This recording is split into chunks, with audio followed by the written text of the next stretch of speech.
Doctor de la Iglesia, Cantiburi. Su fiesta es el 21 de abril. Nació el año 1033 en Aosta, Piamonte. Ingresó en el monasterio benedicto de Lévêque, en Normandía, y enseñó teología a sus hermanos de orden, mientras adelantaba admirablemente por el camino de la perfección.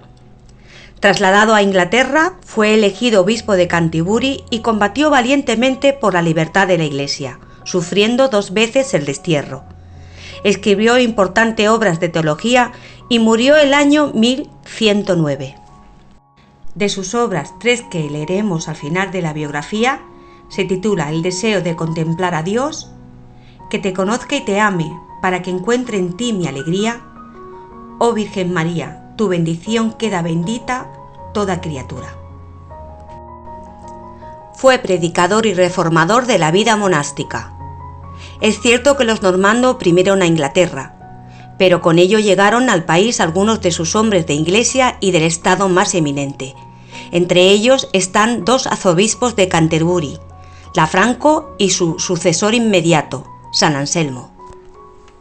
Este nació de noble familia en Aosta de Piamonte hacia el año 1033. De jovencito fue encomendado a un profesor muy riguroso, regañón y humillante, y el niño empezó a perder la alegría y a volverse demasiado tímido y retraído. Entonces lo llevaron a los padres benedictos y estos, por medio de la bondad y de la alegría, lo transformaron en un estudiante alegre y entusiasta. Todos los ratos libres los dedicaba a estudiar y a escribir.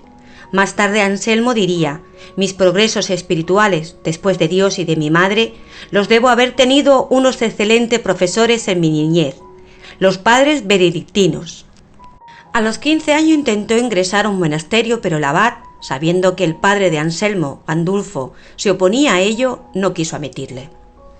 Mientras el papá le animaba a ser un triunfador en el mundo, la madre le mostraba el cielo azul y le decía: allá arriba empieza el verdadero reino de Dios. El papá lo llevaba a fiestas y a torneos, pero, aunque Anselmo participaba con mucho entusiasmo, después de cada fiesta mundana sentía su alma llena de tristeza y desilusión, y exclamó: el navío de mi corazón pierde el timón en cada fiesta y se deja llevar por las olas de la perdición. Entonces Anselmo fue inclinando más a ganarse el cielo que las glorias humanas. Anselmo olvidó durante algún tiempo su vocación, descuidó la práctica religiosa y vivió una vida mundana, de lo que no dejó de arrepentirse más tarde hasta el último día de su vida. Anselmo no se entendía con su padre, tan severo era este, que Anselmo no tuvo más remedio que abandonar la casa paterna. Después de la muerte de su madre, para proseguir sus estudios en Borgoña, 3 años más tarde pasó a Bec, en Normandía, atraído por la fama del gran abad Lanfranco. A los 27 años, en 1060, Anselmo ingresó en el monasterio de Bec, donde se convirtió en discípulo y gran amigo de Lanfranco. Este fue nombrado abad de San Esteban de Caen. 3 años más tarde Anselmo pasó a ser prior de Bec. Algunos monjes murmuraron contra la elección de Anselmo, quien era todavía muy joven, pero su paciencia y bondad acabaron por ganarle los ánimos de sus más acebos críticos. Entre estos se encontraba un joven muy rebelde, llamado Osborno, a quien San Anselmo convirtió poco a poco a la obediencia y asistió tiernamente a su última enfermedad. San Anselmo era un gran devoto de la Virgen María, y decía que no había criatura tan sublime y tan perfecta como ella, y que en santidad solo la superaba Dios. San Anselmo fue sin duda el mayor teólogo de su tiempo y el padre de la escolástica. Como tal, es precursor de Santo Tomás de Aquino. La Iglesia no había tenido un metafísico de su talla desde la época de San Agustín. Al mismo tiempo, su piedad permitía que Dios le orientara hacia la verdad suprema. Con el corazón e inteligencia se acercó a los misterios cristianos. Haz, te ruego, Señor, que yo sienta con el corazón lo que toco con la inteligencia. Es necesario, decía, impregnar cada vez más fuerte la fe de inteligencia en espera de la visión beatífica. Sus obras filosóficas, como sus meditaciones sobre la redención, provenía del vivo impulso del corazón y de la inteligencia. Siendo todavía prior de Bec, compuso sus dos obras más conocidas que ayudaron a integrar la filosofía y la teología.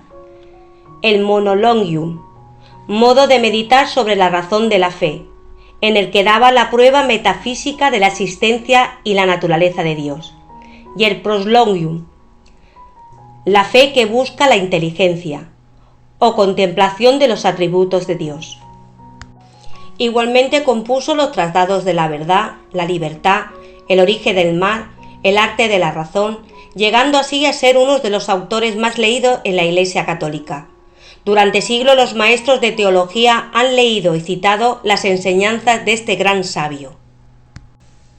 Admero, un monje inglés, discípulo y biógrafo de Anselmo, cuenta que tenía un método muy personal de instruir, empleando comparaciones muy conocidas, de suerte que aún la gente más sencilla podía entenderle.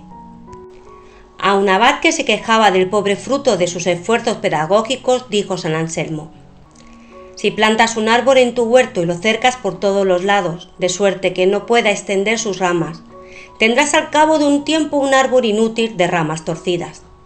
Así es como tratas a tus hijos, con amenazas y golpes privándoles del privilegio de la libertad. Al mismo tiempo, nadie como San Anselmo insistía en la importancia de buscar la verdad y ser fiel a ella. San Anselmo fue un hombre de un singular encanto. Su simpatía y sinceridad le ganaron el afecto de los hombres de todas clases y nacionalidades. La caridad del santo se extendía aún a los más humildes de sus fieles. Él fue uno de los primeros que se opusieron a la esclavitud. En el Concilio Nacional de Westminster, que reunió en el 1902 para resolver algunos asuntos eclesiásticos, el arzobispo tuvo la aprobación de un decreto que prohibía vender a los esclavos como animales. Una anécdota de su vida que pone en relieve la humanidad de San Anselmo. Edmero cuenta que el santo encontró a un niño que había atado un hilo a la pata de un pájaro y se divertía dejándolo escapar y volviéndolo a coger. Anselmo, lleno de indignación, cortó el hilo y dijo: ese filum rumpitu avis volat, pue plorat, pate exultat. El pájaro escapa, el niño llora y el padre se alegra. La paz de Dios reina entre todos.